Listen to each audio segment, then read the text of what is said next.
اعوذ باللہ من الشیطان الرجیم بسم اللہ الرحمن الرحیم۔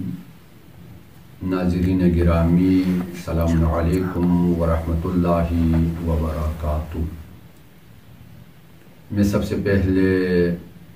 پیغام مہدویت ٹی وی کے جو مسئولین ہیں اور جو محترم اراکین ہیں ان کا خصوصی طور پر شکریہ ادا کرنا چاہتا ہوں کہ انہوں نے قوم و ملت اور مکتب کے لیے ایک بہت بڑا قدم اٹھایا ہے۔ پروردگار ان کی توفیقات خیر میں اس سے بھی زیادہ اضافہ فرما۔ آپ کے سامنے مہدویت اور قرآن کے حوالے سے گفتگو کر رہا تھا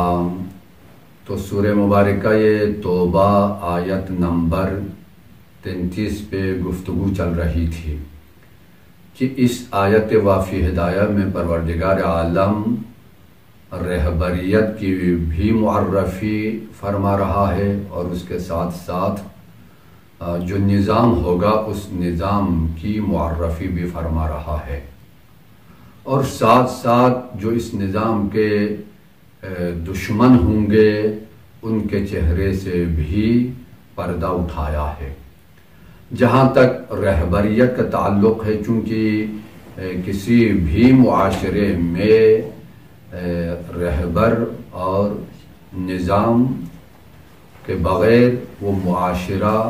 نہیں چلے گا۔ اسی وجہ سے رہبری کے بارے میں فرمایا کہ یہ کوئی عام رہبر نہیں ہوگا بلکہ وہی الہی رہبر ہوگا کہ جس سے پروردگار ہدایت کے ساتھ اور پروردگار دین حق کے ساتھ اس رہبر کو بھیجا ہے۔ اب رہبر کو بھیجنے کے بعد تنہا رہبری معاشرے میں کچھ نہیں کر سکتا، بلکہ رہبر کے لیے ایک نظام ہونا چاہیے، ایک سسٹم ہونا چاہیے تاکہ اس سسٹم کے تحت معاشرے کو رہبری چلائے۔ تو اس سسٹم کی معرفی فرماتے ہوئے فرماتے ہیں کہ وَدِينِ الْحَقِّ، اس رہبر کے پاس جو سسٹم ہوگا، جو قوانین ہوں گے وہ حق ہوں گے، یعنی ان قوانین میں باطل کا کوئی تصور نہیں ہوگا۔ اور اس کے بعد فرمایا کہ دراصل یہ نظام دے کر اس رہبری کو بھیجنے کا جو بنیادی فلسفہ ہے وہ یہ ہے لِيُظْهِرَهُ عَلَى الدِّينِ كُلِّهِ، یہ نظام تمام نظاموں پر غالب آ جائے۔ اب سوال یہ پیدا ہوتا ہے کہ جب اسلام مکے سے پھیلا اور مدینے میں آ کر اسلامی حکومت قائم ہو گئی، اس کے بعد پیغمبر کی 23 سالہ زندگی میں اسلام جزیرۃ العرب سے باہر نہ جا سکا۔ اب قرآن کہہ رہا ہے کہ اس رسول کو بھیجنے کا جو بنیادی ہدف ہے وہ یہ ہے کہ یہ نظام، یہ دین حق تمام ادیان عالم پر غالب آ جائے۔ لِيُظْهِرَهُ عَلَى الدِّينِ كُلِّهِ، ایک تو الدین کہہ دے تو کافی تھا، چونکہ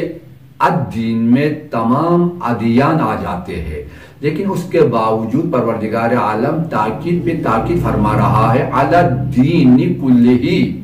یعنی جب کلہی کا لفظ آیا تو اس کے بعد اب کسی اور دین کا تصور نہیں ہے کہ جس پر اسلام اور یہ نظام غالب نہ آ جائے، یعنی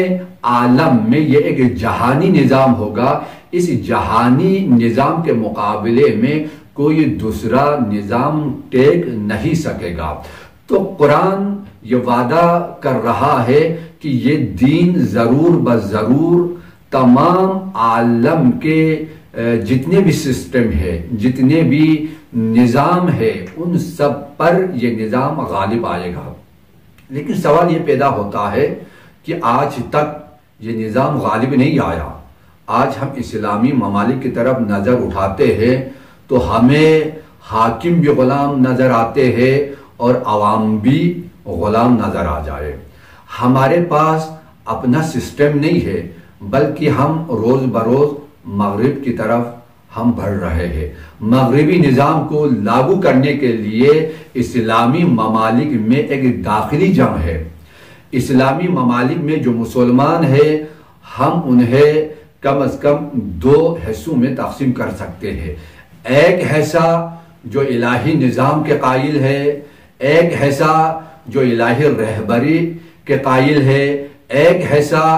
جو قرآن پہ ایمان رکھتے ہیں اور قرآن کو نافذ کرنا چاہتے ہیں، اور دوسرا حصہ مغرب کی طرف وہ نظر اٹھاتے ہیں، وہ مغربی نظام کو آئیڈیل اور مغربی نظام کو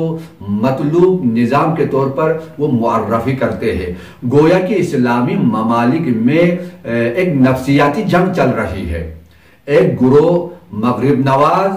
اور دوسرا گروہ اسلام نواز۔ لیکن قرآن کہہ رہا ہے کہ جو دین حق ہوگا وہی غالب آئے گا، تو یقیناً مغرب کا نظام جو اپنے عوام کی ضرورتوں کو پورا نہ کر سکے، مغربی نظام جو نظام اقتصاد کو تباہ کرے،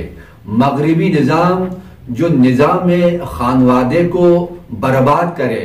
مغربی نظام جن کے طبقات اجتماعی میں عدالت اجتماعی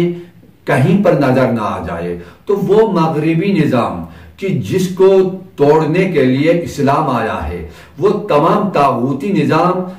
جنہیں توڑنے کے لیے پیغمبر آئے ہیں، تو کیسے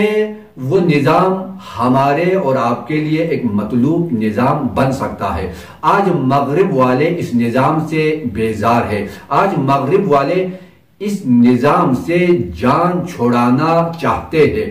آج مغرب میں حتیٰ کہ وہی اقتصاد جس کے لیے تمام تر نعرے بلند کر رہے ہیں، آج کتنے فقیر لوگ مغرب میں زندگی گزار رہے ہیں، لیکن اسلام آئے گا تو اسلام کا جو نظام ہوگا ایک جامع نظام ہوگا۔ اسلام فقط اقتصاد کا نعرہ نہیں لگائے گا، اسلام فقط معاشی مسائل کو حل نہیں کرے گا، بلکہ اسلام معاشی نظام کو بھی حل کرے گا، اقتصادی نظام میں بھی تبدیلی لائے گا اور اجتماعی نظام بھی تبدیل کرے گا، سیاسی نظام میں بھی انقلاب لائے گا، اور اسی طرح جو سیاسی نظام ہے، سیاسی نظام میں بھی جو حاکم ہوگا معاشرے کا، وہ ہمارا بنایا ہوا حاکم نہیں ہوگا، وہ الہی حاکم ہوگا۔ اسی وجہ سے اس آیت میں حاکم الہی کی معرفی ہے کہ جو حاکم الہی ہوگا وہ ہدایت لے کر آئے گا، وہ حق پر ہوگا، وہ سسٹم اور نظام لے کر آئے گا، لیکن یہ کوئی عام نظام نہیں ہوگا، وہ نظام ہوگا جو حقیقت پر مبنی ہے، جو حق پر مبنی ہے، لِيُظْهِرَهُ عَلَى الدِّينِ كُلِّهِ۔ اور اس نظام کی خصوصیت یہ ہے کہ یہ تمام سسٹموں پر غالب آ جائے۔ اب اقتصادی نظام پر یہ غالب آئے گا، سیاسی نظام یہ خود پیش کرے گا، آپ اور ہمیں یہ نظام کیا دے گا؟ ایک جامع پروگرام بشر کے لیے اس نظام کے اندر ہے۔ لیکن ایک اور خبر دے رہا ہے پروردگار، اس نظام کے مقابلے میں